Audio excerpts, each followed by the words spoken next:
Chapter 12. My future looks bright. My new life with my aunt had lasted for more than a week when Peabody returned to Yarmouth to look after Ham. I received an invitation from Miss Mills to join her and Dora for tea the following Saturday. When we were alone together, I asked Dora if she could love a beggar. "How can you ask me anything so silly?" she asked. "Dora, my dear," I continued, "it's not silly. I'm a poor man." Dora didn't believe me until she saw my serious face. Then she began to cry. I fell on my knees and begged her not to cry. When the sobbing had stopped, I told her that I really was a poor man and explained how it had happened. I told her I wasn't afraid of hard work and how I was also working for Dr. Strong. I said that I hoped she wouldn't mind being married to a poor man and that I would work very hard to make her happy. I drew a sketch of the little cottage I had seen at Highgate, where I wanted us to live after we were married. I explained my aunt's situation, but Dora didn't seem very happy about my aunt living with us in our little cottage. She was also unhappy when I suggested that she learn how to cook and keep accounts. I was relieved when Julia Mills walked into the room and we could stop talking about our future. One day when I went to the office, I found Mr. Spenlow in the doorway looking very serious. He didn't answer my greeting and cordially requested me to go with him to a coffee house down the street.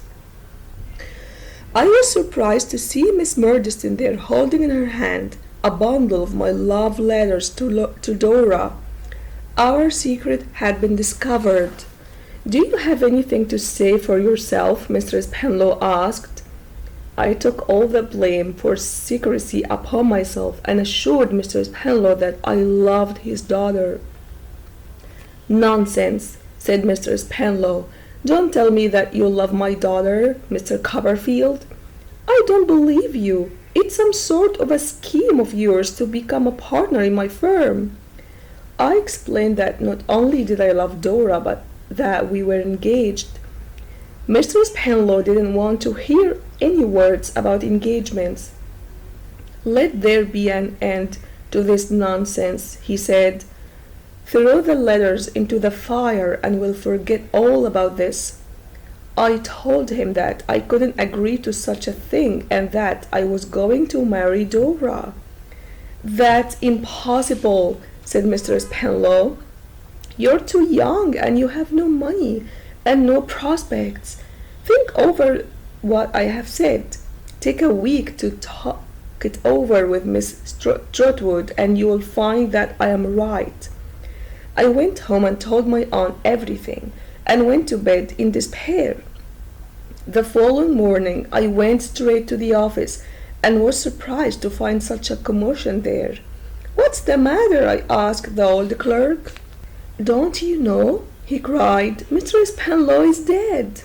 The room began to spin and I thought I was going to faint. One of the clerks sat me down in a chair and brought me some water and loosened my tie. I asked what had happened and how Mr. Spenlow had died.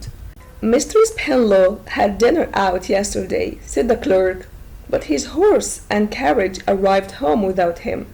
He had been driving himself, as he does sometimes. The servants went to look for him and found him about a mile away, laying dead on the road." The clerk went on to tell me that Mr. Spenlow was badly in debt and that once all his debts had been paid, there would only be £1,000 left for his daughter. I was very worried about Dora, who was now an orphan. I received a letter from Julia Mills telling me that Dora was going to stay with her two aunts in Putney. This made me feel better knowing that Dora wasn't on her own. At my aunt's suggestion, I took a little holiday in Dover and went to check on her little cottage. Everything seemed to be fine with the cottage, and on my way back to London I stopped at Canterbury to see Agnes. I found Mr. McCapper sitting where Uriah Heep used to sit. He seemed very happy to see me, but appeared a little confused as well. He told me that he and Mrs. McCapper were staying at Uriah Heep's old house, and that his wife would be delighted to see me. "Do you see much of Mr. Wakefield?" I asked. "Not much," said Mr. McCapper. "Mr. Wakefield is, I am afraid to say, obsolete." I am very disturbed by this news and stopped by Agnes' room, where she was waiting at her desk. I told her that I had missed her, and then went on to tell her everything that had happened between Mr. Spenlow and myself, and on his sudden death. Agnes advised me to go and speak to Dora's aunts and ask their permission to visit her. I went downstairs to visit Mr. Wakefield and Uriah Heep. Mr. Wakefield's room looked shabby and dusty, while Uriah Heep's office looked newly painted and fresh. They greeted me both in their own way. Mr. Wakefield looked at me with pleasure and said, "Please stay with us, Trotwood, while you are in Canterbury." I asked if there was room for me, and Uriah said that they would be happy to have me there.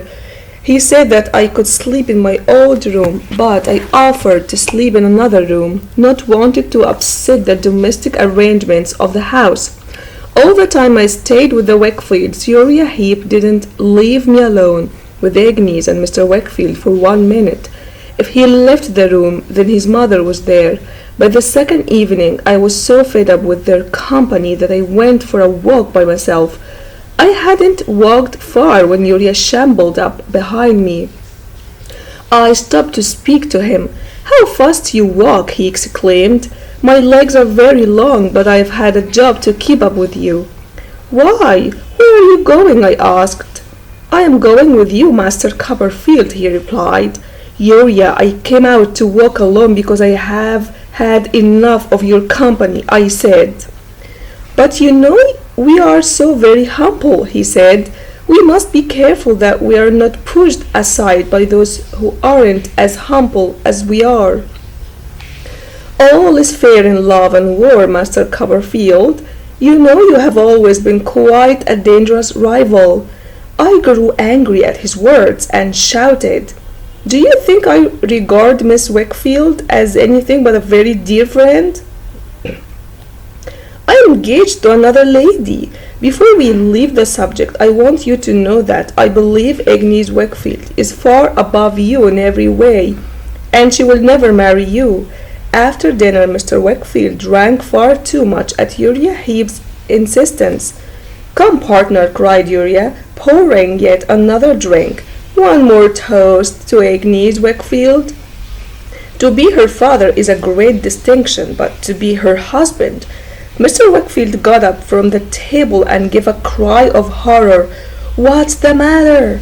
asked Uriah. "I have as much right as any other man to ask Agnes to be my wife. I have more right than any other man." Mr. Wakefield seemed to go mad for a moment and began tearing his hair out. I put my arms around him to prevent him from hurting himself, and I think Mr. Wakefield would have hit Uriah Heep if I hadn't kept hold of him. "Look at my torturer," he cried. "You see the millstone he's around my neck. You find him in my house. You find him in my business. I can only blame myself. I have ruined everything, my life, my daughter's life, and my business. I have ruined everything." On hearing the noise, Agnes ran into the room and put her arms around his neck. "Father, you're not well. Come with me," she said, helping him to his feet and taking him to his bed. On my way home, I bumped into Mr. Peabody. Mr. Peabody told me that he was still searching for Emily, but had no luck so far. He said that he had been as far as France, but there was no sign of his niece. In the end, Mr. Peabody had returned to England, where he found that not only had Emily written to him, but had also sent him a £50 banknote. The next letter he received contained a £5 banknote. and the third one had a 10-pound banknote attached to it. The last letter had been posted in Germany, and that's where Mr. Peabody was going to find his little Emily. I'd go 10,000 miles, he said. I'd go until I dropped dead just to give all this money back to Steerforth, untouched. If I can do that and find my Emily, then I'll be a happy man. We shook hands and I wished him luck in his travels. Just a few days after seeing Mr. Peabody, I received a letter from Dora's aunts inviting me to visit. I was so nervous that I took Traddles with me. We presented ourselves at the appointment time and were shown into the drawing room, where I found two little ladies dressed in black. They asked me to sit down, which I did after I had introduced Traddles. I was nervous and uncomfortable under the stares of Miss Lavinia and Miss Clarissa Spenlow.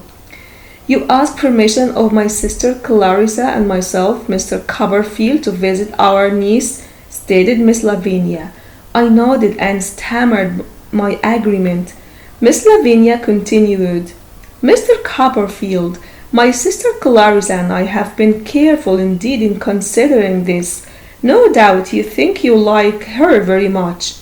I was about to interrupt the lady, but stopped as soon as Traddles spoke up on my behalf, telling the ladies about his own engagement to Sophie, all the way down in Devonshire. After much discussion, Miss Clarissa said, We shall be happy to receive Mr. Copperfield to dinner every Sunday. We eat at 3, and during the week we shall be happy to sit down to tea with Mr. Copperfield. We eat at 6:30, and you shall join us twice in a week.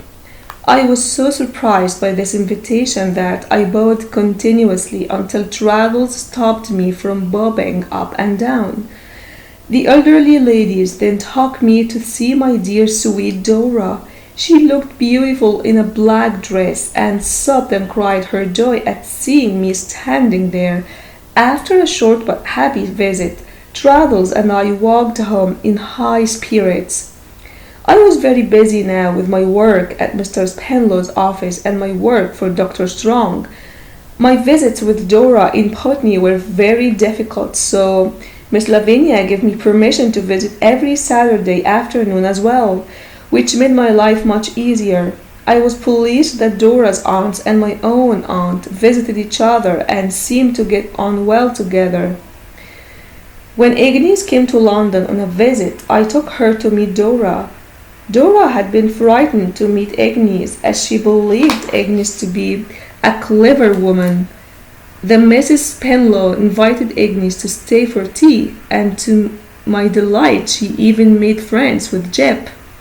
My fiancé and my very good friend liked each other immediately, which made me a very happy man.